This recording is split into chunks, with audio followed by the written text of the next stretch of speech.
இப்போ நம்ம பார்க்க போகிறது ஹிமாலய கி பேட்டியா அப்படின்ற லெசனோட லாங்குவேஜ் கொஸ்டின்ஸ் பார்க்க போகிறோம். ஆல்ரெடி இதில் இருக்க 6 கொஸ்டின்ஸ் பார்த்ததுனால இப்போ லாங்குவேஜோட கொஸ்டின்ஸ் பார்க்க போகிறோம். भाषा की बात. अपनी बात कहते हुए लेखक ने अनेक समानताएं प्रस्तुत की है. ऐसी तुलना से अर्थ अधिक स्पष्ट एवं सुंदर बन जाता है. उदाहरण, सांभ्रंद महिला की माती वे प्रतीत होती थी. माँ और दादी, मौसी और मामी की खोद की तरह उनकी धारा में डुबकियां लगाया करता. ஸோ இது என்ன கொஸ்டின் அப்படின்னு பார்த்தீங்கன்னா, நம்மளோட ரைட்டர் எழுதும்போது என்ன பண்ணார், அப்படி பாத் கஹத்தே ஹுயே லேக்கக், நம்ம ரைட்டர் எப்படி எழுதுறான்னு பார்த்தீங்கன்னா, அந்த வரிகள் எப்படி இருக்குது அப்படின்னா, ஸோ ஈக்குவலைசேஷன் பண்ணுறதுக்காக அநேக் சமானதாயம் பிரஸ்துத் கி. அது எப்படி ப்ரெசென்ட் பண்ணுறார் அவரோட வரிகள் பார்த்தீங்கன்னா, ஏசி துல்னா அப்படின்னா வந்து கம்பேரிசன். ஸோ ஒரு சொல்ல வர விஷயத்தை இன்னொருத்தர் கூட கம்பேர் பண்ணும்போது அந்த வரிகள் எப்படி இருக்குது அப்படின்னு பார்த்தீங்கன்னா, ஏசி துல்னா சே அர்த்த அதிக் ஸ்பஷ்ட் அப்படின்னா வந்து கிளியராகவும் ஏன்வ சுந்தர். ஸோ அவர் சொல்ல வர வரிகள் எப்படி இருக்கு, சொல்ல வர விஷயம் வந்து ரொம்ப கிளியராகவும் ரொம்ப அழகாகவும் அந்த லாங்குவேஜ் வந்து இருக்கு இல்லையா. ऐसी तुलना से अर्थ अधिक स्पष्ट एवं सुंदर बन जाता है. उदाहरण, ஸோ எந்த மாதிரி லைன்ஸ்லாம் பார்த்தீங்கன்னா, ஃபர்ஸ்ட் லைன்லேயே வரும், சாம்பிராந்த் மகிழா கி மாத்தி வே பிரதீத் ஹோத்தி தி.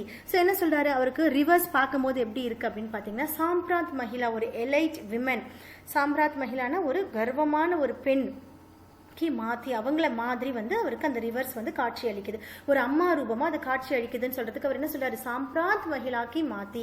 ஸோ ஒரு பெண்களை வந்து கம்பேர் பண்றாரு இல்லையா. மா அவர் தாதி, மௌசி அவர் மாமி கி கோத் அப்படின்னா அவர்களை மடியில விளையாடுற மாதிரி இருக்கு எனக்கு ரிவர் கிட்ட இருக்கும்போது.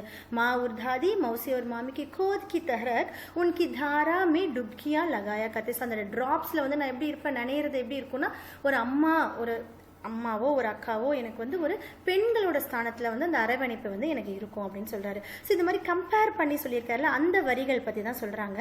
ஸோ கொஸ்டின் என்னன்னா, अन्य पाठों से ऐसी 5 तुलनात्मक प्रयोग निकालकर कक्षा में सुनाइए और उन सुंदर प्रयोगों को काफी में भी लिखिए. என்ன சொல்றாங்க அப்படின்னா, இதே மாதிரி மற்ற லெசன்ஸ்ல கம்பேர் பண்ணியிருக்கிற லைன்ஸ் நம்மளுக்கு என்ன மாதிரி கம்பேர் பண்ணி ரொம்ப கிளியரா அழகா இருக்க லைனை வந்து எழுத சொல்றாங்க, கிளாஸ்ல சொல்றாங்க.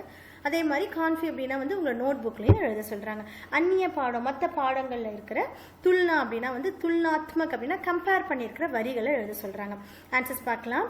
सचमुच दादी माँ शाम्भ्रष्ट देवी सी लगी. ஸோ இந்த வரிகள் எதில் வரும் அப்படின்னா, தாதிமா லெசனில் வரும். அந்த லெசன் படிச்சிருந்தீங்கன்னா உங்களுக்கு தெரியும். ஸோ அந்த லைனில் அவர் என்ன சொல்லுவாங்க, அந்த லேக்கக் என்ன சொல்வார் அப்படின்னு பார்த்தீங்கன்னா, தாதிமாவை பார்க்கும்போது அவருக்கு எப்படி தெரியுதுன்னா, ஒரு கடவுள் ரூபத்தில் ஒரு அம்மன் சாமி ரூபத்தில் தெரியுது அப்படின்ற மாதிரி சொல்வார் இல்லையா. அந்த வரிகள் சச்முச் தாதிமா ஷாம்பிரஷ்ட தேவி சி லகி. நெக்ஸ்ட் என்னன்னு பார்க்கலாம். பச்சே ஏன்வ சுந்தர் ஜெய்சே சோனே கே சஜீவ் கிலவுனே. ஸோ குழந்தைகள் எந்த மாதிரி அப்படின்னு இது வந்து மிட்டாய் வாலா அப்படின்ற லெசன் வரும், இனிமேல் தான் உங்களுக்கு அந்த லெசன் வரும். பச்சே ஏசி சுந்தர் ஜெய்சே சோனே கே சஜீவ் அப்படின்னா வந்து கோல்டன் டாய் மாதிரி, ஒரு கோல்டன் டாய் உயிரோடு இருந்தால் எப்படி இருக்கும், சஜீவ் அப்படின்னா லைவாக இருக்கிற மாதிரி, கிலவுனே அப்படின்னா டாய், அந்த மாதிரி என்னோட குழந்தைகள் இருப்பாங்கன்னு மிட்டாய் வாலா சொல்வார். ஸோ இந்த மாதிரி கம்பேர் பண்ணி சொல்கிறாங்களே அந்த லைன்ஸை நம்மளுக்கு வந்து எழுத சொல்கிறாங்க. நெக்ஸ்ட் இருக்கிற 3மே வந்து அடுத்து வரப்போகிற லெசன்லேருந்து கொடுத்துருக்காங்க. நீங்கள் இதே தான் எழுதணும்னு இல்லை, லெசன் படிக்கும்போது எப்பயுமே வந்து லெசனை படிக்கணும். லெசன் படிக்கும்போது என்னென்ன வரிகள் உங்களுக்கு கம்பேரிசனாக தெரியுதோ நம்ம அதை எழுதலாம். அதான் துல்னாத்மக். ஸோ கம்பேர் பண்ணுற வரிகள், ஒரு விஷயத்தை இன்னொரு விஷயத்தை கூட கம்பேர் பண்ணி சொல்ற போது என்ன ஆகுது அப்படின்னா, ஸ்பஷ்ட் ஏன்வ சுந்தர், ரொம்ப கிளியராகவும் அழகாகவும் அந்த லாங்குவேஜ் இருக்கும். அதுக்கான क्वेश्चन தான் இது. நெக்ஸ்ட் क्वेश्चन போலாம். निर्जीव वस्तुओं को मानव संबंधी नाम देने से निर्जीव वस्तुओं भी मानव जीवित हो उठती है. लेखक ने इस पाठ में कई स्थानों पर ऐसे प्रयोग किए हैं जैसे, परंतु इस बार जब मैं हिमालय के कंधे पर चढ़ा तो वे कुछ और रूप में समाने था. काका कालेकर ने नदियों को लोग मादा कहा है. ஸோ இது என்ன கொஸ்டின் அப்படின்னு பார்த்தீங்கன்னா, நிர்ஜீவ் வஸ்துவோம் அப்படின்னா இன்அனிமேட் ஆப்ஜெக்ட்ஸ், உயிரற்ற பொருள். நிர்ஜீவ் வஸ்துவோம் மானவ் சம்பந்தி, அதாவது இன்அனிமேட் ஆப்ஜெக்ட்ஸ், உயிரில்லாத பொருளை வந்து ஹியூமன் கூட கம்பேர் பண்ணி சொல்றது. இது வந்து இங்கிலீஷ்ல பர்சானிஃபிகேஷன் அப்படின்னு சொல்லுவாங்க. நிர்ஜீவ் வஸ்துவோக்கு மானவ் சம்பந்தி நாம் தேனேசே, அதுங்களுக்கு வந்து ஒரு உயிர் கொடுக்குற மாதிரியான வரிகள். நாம் தேனேசே நிர்ஜீவ் वस्तुएं भी मानो जीवित हो उठती. सो அது கூட உயிர் வந்த மாதிரி தோணுது இல்லையா, அதை பர்சானிஃபை பண்றாங்க இல்லையா. लेखक ने इस पाठ में कई स्थानों पर ऐसी प्रयोग किए हैं. ஜெய்சே. ஸோ இந்த மாதிரி வரிகள் நிறைய எழுதியிருக்காரு இந்த லெசனில். என்ன மாதிரி அப்படின்னு பார்த்தீங்கன்னா, பரந்து இஸ் பார் ஜப் my Himalay Ki Kande per, Kande அப்படின்னா ஷோல்டர், நான் ஹிமாலயோட ஷோல்டரில் நின்று பார்க்கும்போது அப்படின்ற மாதிரி அவர் சொல்வார். அப்போ ஹிமாலயா வந்து ஒரு மனித ரூபத்தில் வரும். இது பண்ண இன்அனிமேட் ஆப்ஜெக்ட்டுக்கு வந்து நம்ம என்ன பண்ணுறோம், உயிர் கொடுக்குறோம். பரந்து இஸ் பார் ஜப் மை ஹிமாலय के कंधे पर चढ़ा तो वे कुछ और रूप में सामने था. ஸோ எனக்கு அதை பார்க்கும்போது வேற மாதிரி தெரிஞ்சிச்சுன்னு சொல்றாரு இல்லையா. ஸோ அதுதான் வந்து மனிதர்களுடைய உயிரை வந்து அந்த உயிரற்ற பொருளுக்கு உயிர் கொடுக்குற மாதிரி. காக்கா காலையில கர்னே நதியோங்க லோக மாதா கஹா. ஸோ ஒரு நதியை வந்து என்ன சொல்றோம், நம்ம லோக மாதா உயிர் இருக்க ஜீவனா சொல்றோம். அதுதான் இந்த கொஸ்டின். पाठ से इसी तरह की और उदाहरण ढूंढिए அப்படின்னா தேடுங்கள் அர்த்தம். ஸோ பாடத்தில் இதை மாதிரி இன்னும் நிறைய எக்ஸாம்பிள் சொல்லுங்கள். அவங்க 4 எக்ஸாம்பிள்ஸ் கொடுத்துருக்காங்க. அது இல்லாமல் நீங்கள் தேடி இன்னும் நிறைய எக்ஸாம்பிள்ஸ் எழுதலாம்.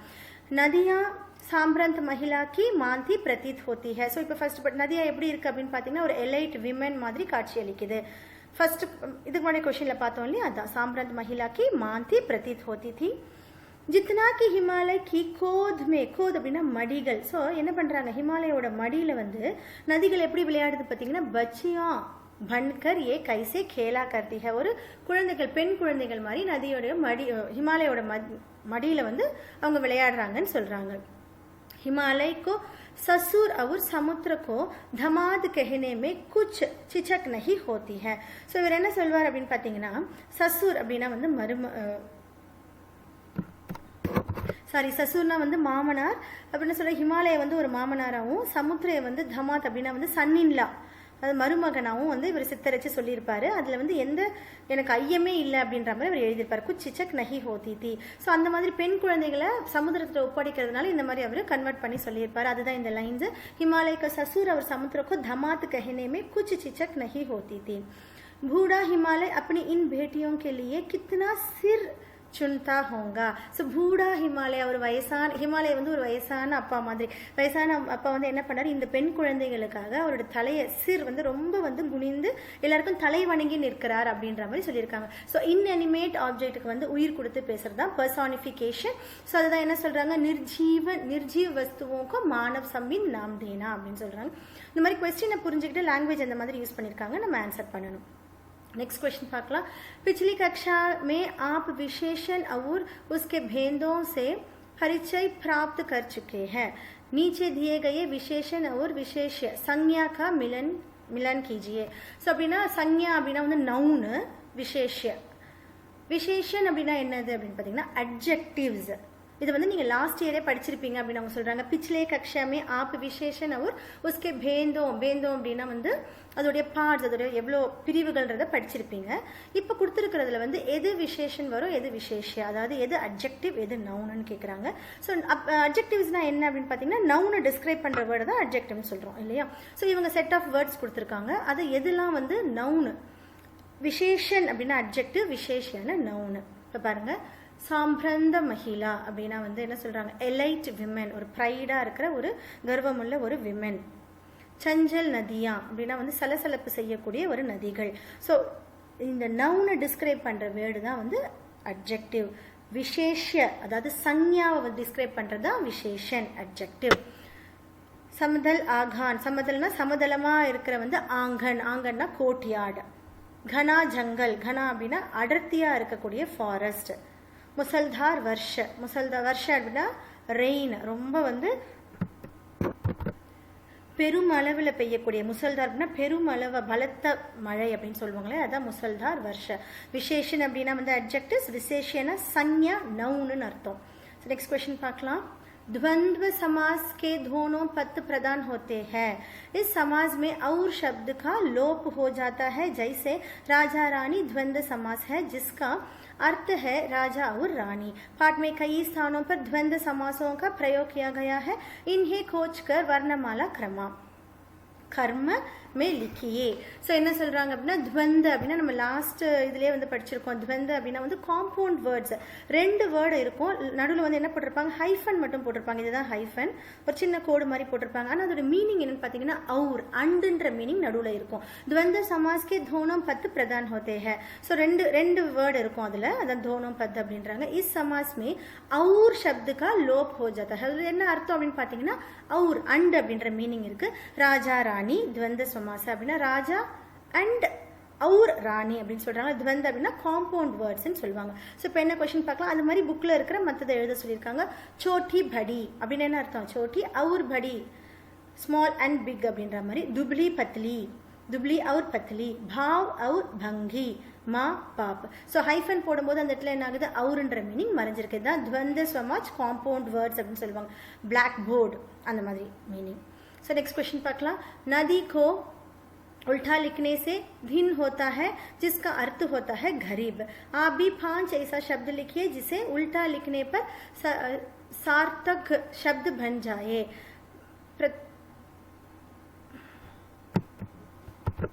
प्रत्येक शब्द के आगे संज्ञा का नाम भी लिखिए जैसे नदी दिन. ஸோ இது என்ன சொல்கிறாங்க அப்படின்னா வந்து ஒரு வேர்டு இருக்கும். ஒரு வேர்டை வந்து நம்ம திருப்பி எழுதும் போது, அந்த லெட்டர்ஸை திருப்பி எழுதும் போது it gives an other meaning, வேறு மீனிங் நம்மளுக்கு தருது இல்லையா? ஸோ அது மாதிரி இருக்கிறத எழுதிட்டு அது என்ன மாதிரியான நவுன்னு கேட்குறாங்க. ஸோ நவுன் நம்ம படிச்சிருக்கோம், சஞ்ஞா படிச்சிருக்கோம். நவுனில் என்னென்ன நவுன்ஸ் படிச்சிருப்பீங்க அப்படின்னா வந்து ஜாதிவாச்சக், பாவவாச்சக், திரவியவாச்சக், வியக்திவாச்சக், இது எல்லாமே நம்ம படிச்சிருக்கோம். ஸோ இது மாதிரி அவங்க வேர்டு கொடுத்துட்டு என்னன்னு சொல்கிறாங்க. இது இதில் இருக்கிறதா நீங்கள் எழுதணுன்றது கிடையாது. கண்டிப்பாக நீங்கள் வேறு எது ஒன்று எழுதி அது என்ன வாச்சக் சஞ்ஞா அப்படின்றத எழுதலாம். சஞ்ஞா, விசேஷன், கிரியா இதை பற்றி நான் தனியாக ஒரு வீடியோவில் உங்களுக்கு கண்டிப்பாக கிராமர் எடுக்கிறேன். நெக்ஸ்ட் क्वेश्चन போகலாம். समय के साथ भाषा बदलती है, शब्द बदलते और उनके रूप बदलते हैं. जैसे बेतवा नदी के नाम का दूसरा रूप वेत्रवती है. नीचे दिए गए शब्दों में से ढूंढकर इन नामों के अन्य रूप लिखिए. ஸோ என்ன சொல்கிறாங்க அப்படின்னா இந்த சமயக்கே சாத், ஸோ காலங்கள் மாற மாற என்ன ஆகுது அப்படின்னு பார்த்தீங்கன்னா பாஷா, லாங்குவேஜ் மாறுது, சவுண்ட்ஸ் மாறுது, வேர்ட்ஸ் எல்லாம் மாறுது, மீனிங் மாறுது இல்லையா? அதே மாதிரி சில வேர்ட்ஸ் இவங்க கொடுத்துருக்காங்க. சத்லூஜ், ரோம்டே, இது எல்லா வேர்ட்ஸுமே கொடுத்துருக்காங்க. ஸோ அது எந்த மாதிரிலாம் அதோட வேர்டு மாறி இருக்கு. இப்போ பார்த்தீங்கன்னா சத்லுஜ் அப்படின்றது வந்து ஷத்ஜும்ரா ஆயிடுச்சு. இப்போ அதே மாதிரி அவங்க கொடுத்துருக்கிறது என்னன்னு பார்க்கலாம். சேலம் நதி வந்து இப்போ என்ன சொல்கிறாங்க அப்படின்னா வித்ஸ்தா, ரோபட், ரூபூர், அஜ்மேர், அஜ்யேம்ரு, பனாரஸ், வாரணாசி, விபாஷா, ஜினாப். ஸோ இந்த மாதிரி சேஞ்ச் ஆகிருக்குது இல்லையா? இந்த மாதிரி வேறு நதிகளில் சேஞ்ச் ஆகிருக்க நேம் இருந்தால் கூட நீங்கள் எழுதலாம். நெக்ஸ்ட் क्वेश्चन பார்க்கலாம். उनके ख्याल में शायद ही यह बात आ सके कि बूढ़े हिमालय की खोद में बच्चियां बनकर एक ऐसे खेला करती है. उभयुक्त पत्ति में ही के प्रयोग की और ध्यान दीजिए.